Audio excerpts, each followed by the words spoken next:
सोचो, एक ऐसा यूनिवर्स जिसे समझने में इंसानियत ने लगभग 100 साल लगा दिए। एक ऐसी कॉस्मिक स्टोरी जिसे साइंटिस्ट ने इतने कॉन्फिडेंस के साथ बनाया कि उन्हें लगा अब ब्रह्मांड की सबसे बड़ी तस्वीर लगभग साफ हो चुकी है। और सबसे क्रेजी बात यह है कि अब उसी स्टोरी में ऐसी दरारें दिखने लगी हैं जिन्होंने दुनिया के सबसे बड़े फिजिसिस्ट को यह कहने पर मजबूर कर दिया कि शायद हमने यूनिवर्स को ही गलत समझ लिया। हाँ, तुमने सही सुना। जिस ब्रह्मांड को हम इतने सालों से इक्वेशंस, टेलीस्कोप्स और ऑब्जर्वेशंस की मदद से समझते आए हैं, अब वही ब्रह्मांड हमें ऐसे सिग्नल्स दे रहा है जो हमारी सबसे ट्रस्टेड थियरी से मैच ही नहीं कर रहे। एक तरफ कैलकुलेशंस कुछ और कह रही हैं और दूसरी तरफ असली ऑब्जर्वेशंस कुछ और। मतलब यहाँ पर सिर्फ कोई छोटी मोटी गलती नहीं है, बल्कि हो सकता है कि हमारी पूरी कॉस्मिक अंडरस्टैंडिंग में ही कुछ मिसिंग हो।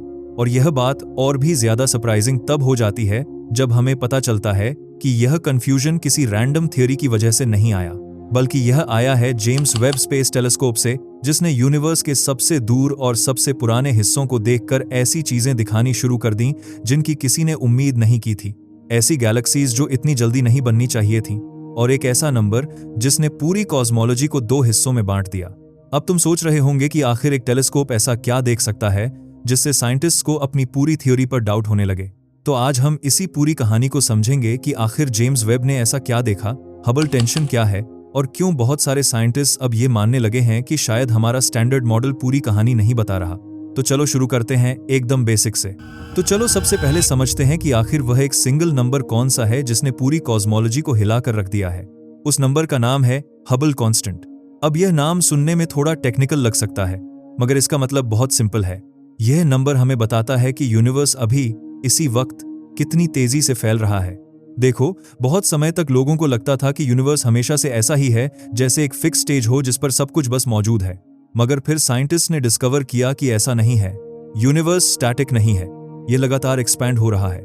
मतलब गैलेक्सीज एक दूसरे से दूर जा रही हैं।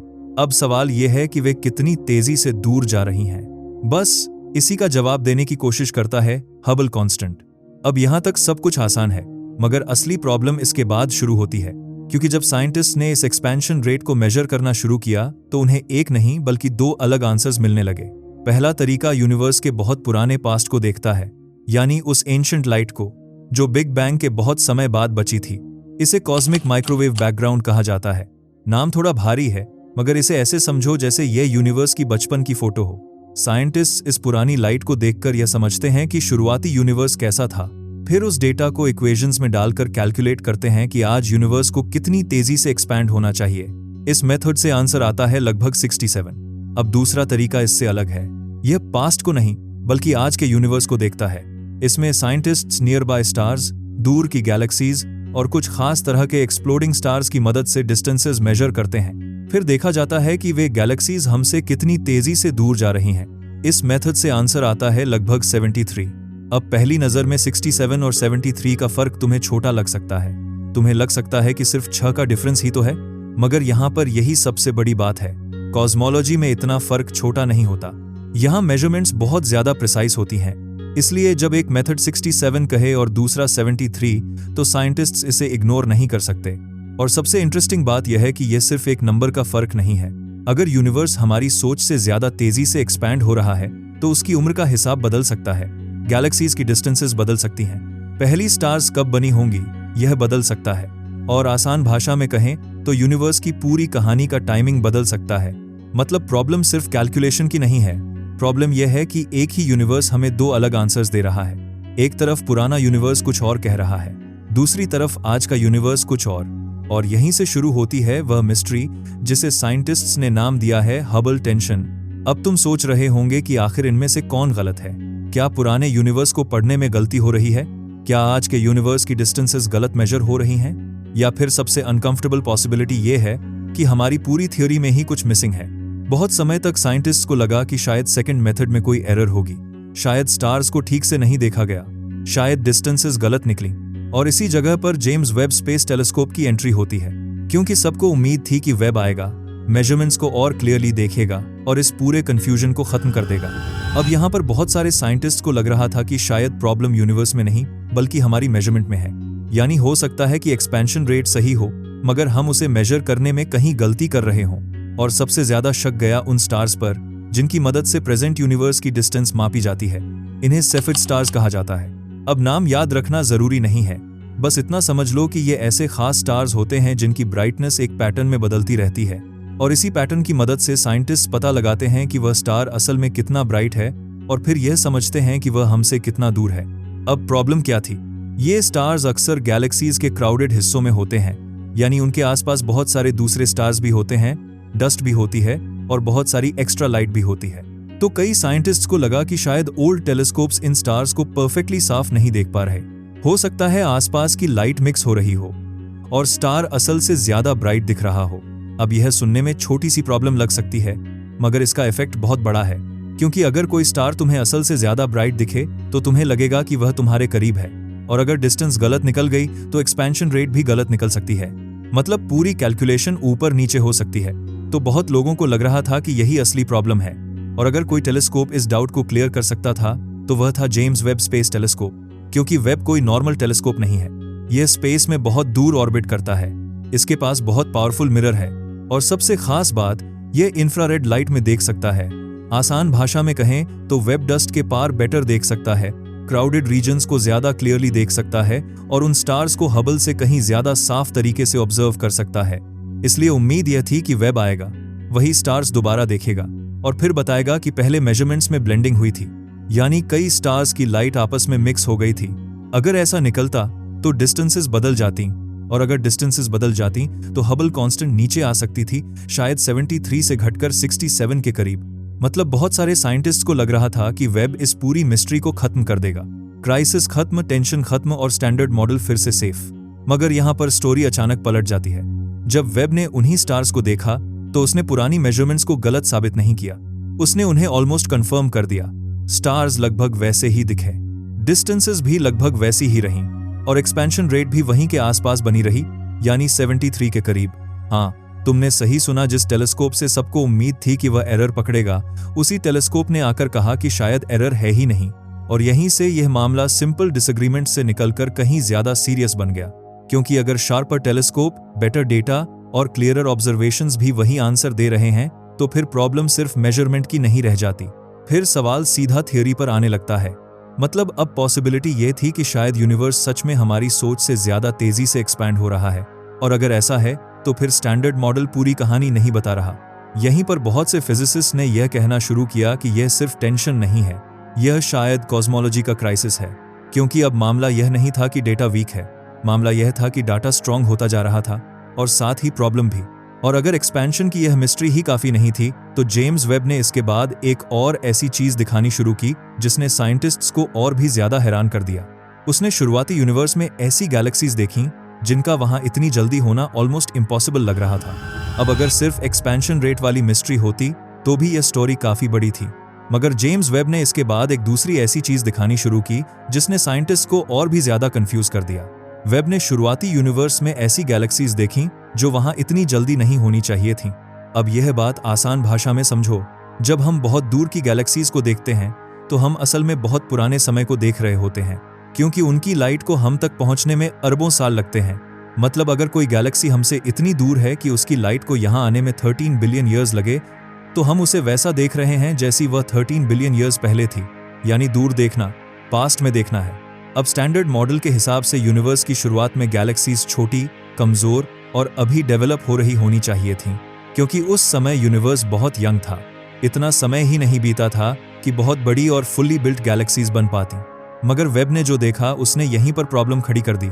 उसने ऐसी गैलेक्सीज दिखाई जो यूनिवर्स के सिर्फ 500 से 700 मिलियन साल पुराने होने पर भी सरप्राइजिंगली बड़ी लग रही थीं। कुछ गैलेक्सीज इतनी मैसिव दिख रही थीं कि साइंटिस्ट्स हैरान रह गए, क्योंकि आसान भाषा में कहें तो वे गैलेक्सीज अपनी उम्र से कहीं ज्यादा मैच्योर लग रही थीं। यह ऐसा था जैसे कोई न्यूबॉर्न सिटी सडनली पूरी स्काईस्क्रेपर्स के साथ खड़ी मिल जाए। अब तुम सोच रहे होंगे कि इसमें प्रॉब्लम क्या है। प्रॉब्लम यह है कि गैलेक्सीज को बनने में टाइम लगता है, गैस को इकट्ठा होना पड़ता है, स्टार्स को फॉर्म होना पड़ता है, फिर बहुत लंबे समय में गैलेक्सी ग्रो करती है। मगर यहाँ ऐसा लग रहा था जैसे शुरुआती यूनिवर्स में कुछ गैलेक्सीज ने यह पूरा प्रोसेस बहुत ही जल्दी पूरा कर लिया।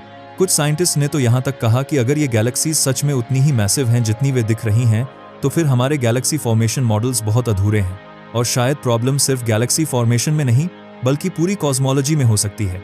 मगर यहाँ पर स्टोरी फिर से और इंटरेस्टिंग हो जाती है। बाद में साइंटिस्ट ने डेटा को और केयरफुली स्टडी किया, तब पता चला कि इन अर्ली गैलेक्सीज में से कुछ एक्चुअली उतनी मैसिव नहीं थीं जितनी पहले लग रही थी। प्रॉब्लम यह थी कि उनके सेंटर्स में बहुत एक्टिव ब्लैक होल्स हो सकते थे। ये ब्लैक होल्स अपने आसपास के मैटर को निगलते हुए इतनी ज्यादा लाइट प्रोड्यूस कर रहे थे कि दूर से पूरी गैलेक्सी असल से ज्यादा ब्राइट और ज्यादा बड़ी दिख रही थी। आसान भाषा में कहें तो टेलीस्कोप को ऐसा लग रहा था कि वहां बहुत सारे स्टार्स हैं, जबकि असल में ब्राइटनेस का बड़ा हिस्सा ब्लैक होल की एक्टिविटी से आ रहा था। यानी कुछ गैलेक्सीज की मास शायद ओवर एस्टिमेट हो गई थी। तो एक मोमेंट के लिए लगा कि शायद क्राइसिस टल गई, शायद शुरुआती पैनिक थोड़ा ज्यादा था, शायद स्टैंडर्ड मॉडल अब भी सेफ है। मगर सबसे इंटरेस्टिंग बात यह है कि स्टोरी पूरी तरह क्लीन नहीं हुई, क्योंकि जब साइंटिस्ट ने उन मिसलीडिंग ऑब्जेक्ट्स को हटाया, तब भी शुरुआती यूनिवर्स में बड़ी गैलेक्सीज की संख्या उम्मीद से ज्यादा बच रही थी। इतना ज्यादा नहीं कि पूरी थ्योरी तुरंत टूट जाए, मगर इतना जरूर कि साइंटिस्ट अनकंफर्टेबल हो जाएं। मतलब प्रॉब्लम खत्म नहीं हुई, बस शेप बदल गई।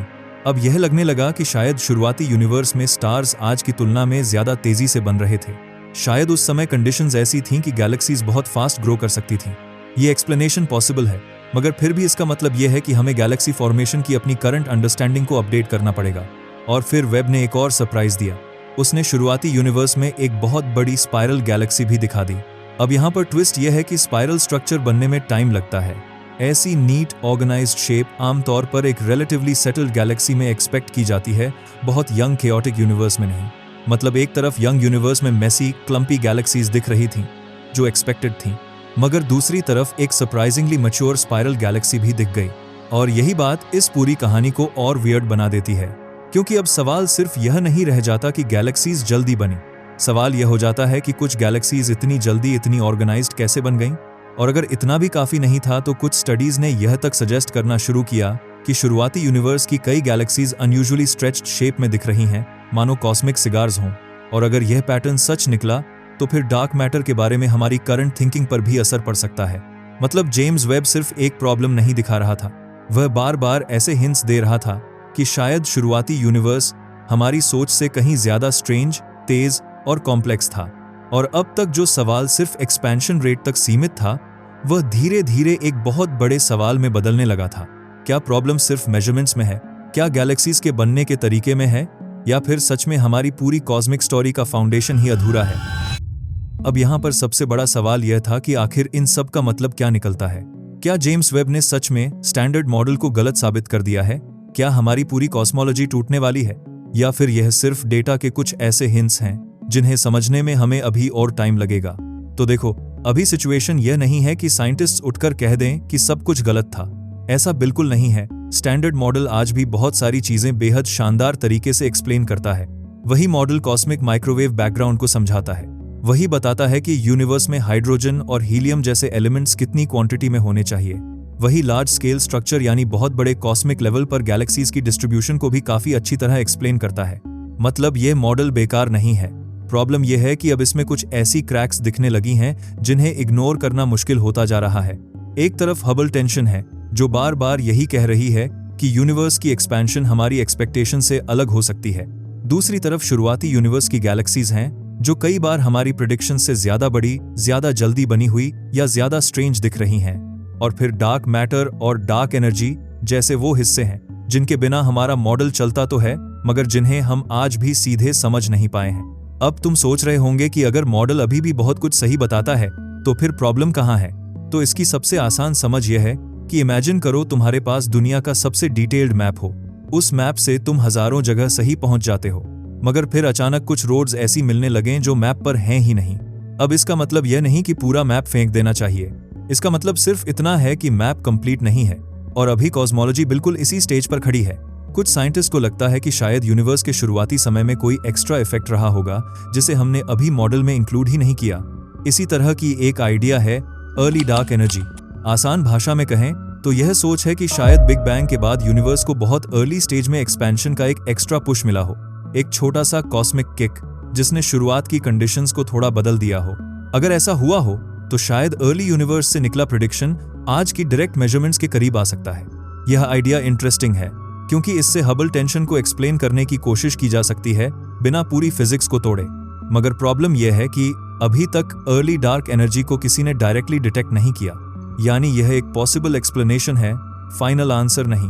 दूसरी तरफ कुछ साइंटिस्ट्स कहते हैं कि शायद इशू डिस्टेंस मेजरमेंट्स में ही कहीं डीपर लेवल पर छिपा है, यानी स्टार्स और सुपरनोवे को यूज करके जो कॉस्मिक डिस्टेंस लैडर बनाई जाती है, हो सकता है उसकी फाउंडेशन में ही कुछ अनरिजॉल्व्ड प्रॉब्लम्स हों। अगर ऐसा है तो फिर प्रेजेंट यूनिवर्स की एक्सपेंशन रेट को दोबारा बहुत केयरफुली समझना पड़ेगा। मतलब अभी फील्ड दो हिस्सों में नहीं बल्कि कई पॉसिबल डायरेक्शंस में देख रही है। कोई कह रहा है मॉडल में नया फिजिक्स ऐड करना पड़ेगा, कोई कह रहा है मेजरमेंट मेथड्स को और रिफाइन करना पड़ेगा, और कोई यह मान रहा है कि शायद आंसर इन दोनों के बीच कहीं छिपा है। और सबसे इंटरेस्टिंग बात यह है कि यह सिर्फ एक अकेली टेंशन की कहानी भी नहीं हो सकती, क्योंकि कॉस्मोलॉजी में एक और क्वाइटर प्रॉब्लम भी है जिसे S8 टेंशन कहा जाता है। आसान भाषा में कहें तो यह यूनिवर्स के मैटर के क्लंपिंग से जुड़ी हुई प्रॉब्लम है। मॉडल कहता है कि मैटर एक खास लेवल तक क्लस्टर होना चाहिए, मगर ऑब्जर्वेशंस कई बार उससे थोड़ा कम क्लस्टरिंग दिखाती हैं।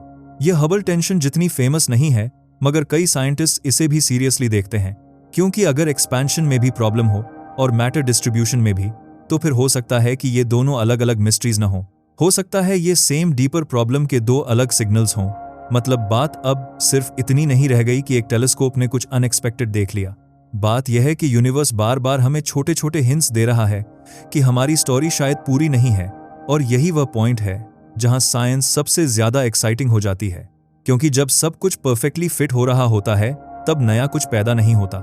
नया फिजिक्स अक्सर वहीं से शुरू होता है जहां पुरानी थ्योरी काम तो बहुत अच्छी करती है मगर हर चीज एक्सप्लेन नहीं कर पाती। यानी यह मोमेंट साइंस की फेलियर नहीं है, यह शायद साइंस के नेक्स्ट जंप से ठीक पहले वाला मोमेंट है। लेकिन अब सबसे बड़ा सवाल यह है कि आगे होगा क्या? क्या आने वाले टेलीस्कोप्स और मिशंस इस मिस्ट्री को सॉल्व कर पाएंगे? क्या जेम्स वेब अकेला नहीं, बल्कि फ्यूचर डेटा भी यही कहेगा कि हमारी कॉस्मिक स्टोरी अधूरी है? और अगर ऐसा हुआ तो फिर यूनिवर्स की अगली कहानी कैसी दिखेगी? अब आखिर में सबसे बड़ा सवाल यही है कि आगे क्या होगा? क्या यह सारी बातें सिर्फ कुछ अजीब ऑब्जर्वेशंस हैं जो बाद में जाकर एक्सप्लेन हो जाएंगी, या फिर हम सच में उस मोमेंट के बहुत करीब खड़े हैं जहां यूनिवर्स की पूरी कहानी बदल सकती है? तो देखो, अभी फाइनल आंसर किसी के पास नहीं है। यही इस पूरी स्टोरी की सबसे ऑनेस्ट और सबसे एक्साइटिंग बात है। जेम्स वेब ने हमें कुछ ऐसे हिंट्स दिए हैं जिन्हें अब इग्नोर करना मुश्किल है।